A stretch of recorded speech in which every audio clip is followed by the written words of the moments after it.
दोस्तों, आज हम चलेंगे कुरुक्षेत्र की रणभूमि में, जहां तलवारों की खनक है, रथों का शोर है और मन में उमड़ता है युद्ध का तनाव। यहां सुनेंगे शास्त्रों में अमर हुए श्लोक, श्रीमद् भगवद गीता का पहला अध्याय श्लोक 8, जहां दुर्योधन अपनी सेना की ताकत गिनाकर अपने गुरु से सहायता मांग रहा है। चलिए इस महायुद्ध के उस क्षण में प्रवेश करते हैं। भवान भीष्मश्च कर्णश्च कृपश्च समितिञ्जयः अश्वत्थामा विकर्णश्च सौमदत्तिस्तथैव च।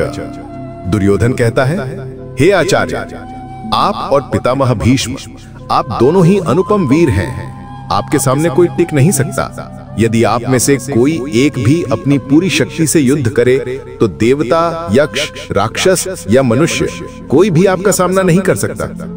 भीष्म पितामह तो आजीवन ब्रह्मचारी हैं और इच्छा मृत्यु प्राप्त है। उनकी इच्छा के बिना उन्हें कोई मार नहीं सकता। कर्ण, वह तो महान योद्धा है। वह अकेला ही पांडवों की सेना को परास्त कर सकता है।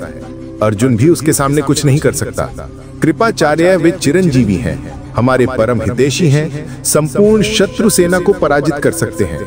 अश्वत्थामा आपका पुत्र है, अस्त्र शस्त्र में निपुण है। विकर्ण और सौमदत्त के पुत्र भूरिश्रवा, ये भी धर्मात्मा और वीर हैं। दुर्योधन अपने गुरु से कहता है, हे आचार्य, हमारी सेना में धर्मात्मा और वीरों की कोई कमी नहीं है। आप भीष्म, कर्ण, कृपाचार्य, अश्वत्थामा जैसे योद्धा हैं। हमें डरने की कोई आवश्यकता नहीं है। ये केवल युद्ध की तैयारी नहीं, यह अहंकार, निष्ठा और धर्म की परीक्षा का समय है। दुर्योधन अपने बल पर भरोसा कर रहा है, परंतु आने वाले क्षणों में युद्ध का असली रूप सामने आने वाला है। दोस्तों, इस श्लोक से हमें कई महत्वपूर्ण सीख मिलती हैं। नंबर 1, सच्चा बल केवल संख्या में नहीं, गुण में होता है। दुर्योधन अपनी सेना की ताकत गिनाकर आत्मविश्वास महसूस कर रहा था, लेकिन असली ताकत उन योद्धाओं की क्षमता, अनुशासन और धर्म पर निर्भर होती है। हमें भी अपनी शक्तियों को पहचानकर सही दिशा में उनका उपयोग करना चाहिए। नंबर 2, गर्व और अहंकार से सावधान रहें। अपने पराक्रम का गुणगान करते हुए दुर्योधन यह मान बैठा कि विजय तय है। यह श्लोक हमें सिखाता है कि केवल बाहरी बल पर भरोसा करना पर्याप्त नहीं, विवेक, संयम और धर्म का पालन ही असली शक्ति है। नंबर 3, धर्म और कर्तव्य का पालन सबसे बड़ी ताकत है।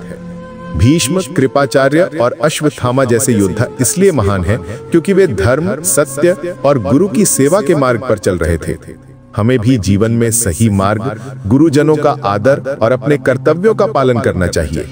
नंबर 4, पराक्रम के साथ विनम्रता जरूरी है। युद्ध की तैयारी करते समय भी दुर्योधन को यह समझना चाहिए था कि विजय केवल वीरता से नहीं आती। संयम, संतुलन और धैर्य ही स्थायी सफलता की कुंजी है। नंबर 5, आत्मविश्वास रखें परंतु आत्ममुग्ध न बने। अपने सामर्थ्य को पहचानना आवश्यक है, लेकिन साथ ही दूसरों की क्षमता का भी सम्मान करना चाहिए। सही सोच, सही दृष्टि और संतुलित मन ही विजय का मार्ग प्रशस्त करते हैं।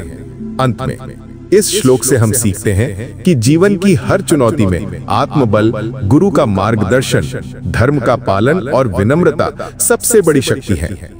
बाहरी सहयोग तभी लाभकारी होता है जब भीतर से हम संयम, धैर्य और सही सोच बनाए रखें। आइए इन शिक्षाओं को अपने जीवन में अपनाएं और हर परिस्थिति में सही मार्ग चुनें।